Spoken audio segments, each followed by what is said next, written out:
नमस्कार. आपण आता सध्या आहोत सिद्धिविनायक हॉस्पिटलमध्ये आणि आपल्यासोबत आहे हा छोटा मुलगा विराट भोसले. हा आलेला आहे थेट सातारा जिल्ह्यामधून आणि महत्वाचं म्हणजे माननीय उपमुख्यमंत्री एकनाथजी शिंदे साहेब यांच्या गावाच्या जवळ याचं गाव आहे.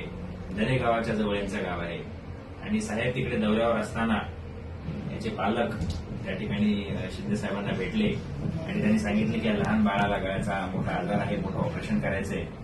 आणि थेट साहेबांनी सिद्धिविनायक हॉस्पिटलला म्हणजे मलाच डायरेक्टली फोन केला आणि सांगितलं की डॉक्टर साहेब ह्या पेशंटला मी पाठवतोय, आमच्या गावाच्या जवळचा आहे, लहान मुलगा आहे, तुम्ही संपूर्ण काळजी घ्या, आपल्याला त्याला पूर्ण निःशुल्क करायचं आहे, 1 रुपयाही खर्च न करता त्याचं ऑपरेशन करून द्या, त्याला जी काय लागेल ती सर्व मदत मी करणार आहे, तुम्ही पेशंटला ऍडमिट करा आणि ट्रीटमेंट चालू करा.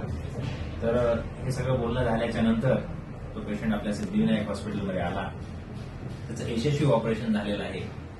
1 रुपयाही पेशंटकडून आपण न घेता ह्या पेशंटला ऑपरेशन केलं, सगळं व्यवस्थित झालं.